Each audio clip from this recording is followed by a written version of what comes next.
Hello friends. तो देखंतु आमर जो एसएसडी स्कूल ପାଇଁ जो अप्लाई होतला तो ताहारो किछि रूल्स किछि रिवाइज होई के आसीछि हला। तो से विषय जानिबा प्रथम आमर कोन आसी ना आमर जो ऑनलाइन रजिस्ट्रेशन जोटा 22 तारिख पर्यंत थिला ताकू बढ़े दिया है कि 31 तारिख पर्यंत कर दिया है 31/1/2025 पर्यंत रजिस्ट्रेशनटा आउ एप्लिकेशन सबमिटटा आमर होई छि केतना 10 फेब्रुआरी पर्यंत बढ़े दिया जाइछि। ठीक अछि। अच्छा नेक्स्ट आउ रहा कौन तापर आसछि ना जो माने हमर सेवक सेविका जो माने रही थिले तो जो सिटी पिला माने मुख्यतः तो सेमानकर जोटा तुम 2243 जो नंबरटा थिला 2043 रिवाइज होईछि जोटा आपण तले अप्लाई बेले लिखुनथले डीआईटी डायरेक्ट जोटा रहउथला सेटा वर्तमान डीआईटी नाही सेटा हे जिवो वर्तमान कोन डीएलईडी डीएलईडी है किंतु जो माने ऑलरेडी अप्लाई कर देइचंती किछि असुविधा नाही कि जो माने नुआ अप्लाई करिवे तो सेटा कोन लिखिबे ना डीएलईडी लिखिबे। ठीक अछि।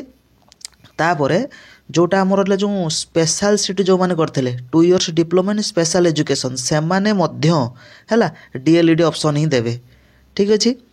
आज अप्लाई कर देइचंती किछि असुविधा नाही हैला किंतु जदि आपण किछि भूल कर देइचंती एप्लिकेशन डिलीट करी आउ थरे अप्लाई करि परिबे हैला।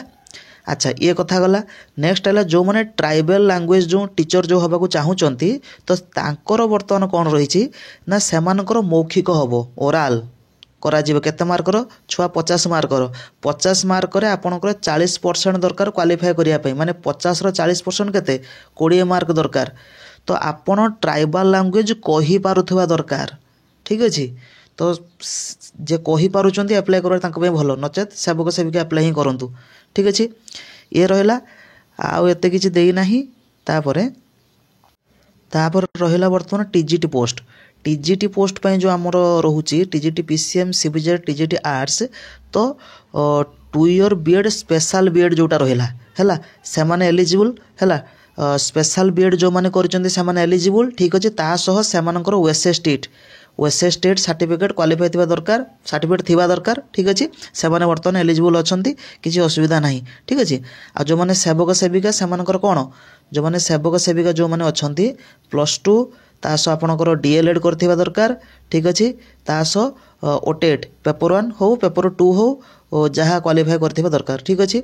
आ स्पेशल सिटी वाला मध्य डीएलएड ऑप्शन देकी ही अप्लाई करिवे आ जो टीजीटी जो स्पेशल बीएड से मानको मध्य अलाउ कर देइछि ओएसएस स्टेट क्वालिफाई थिबा दरकार। ठीक अछि।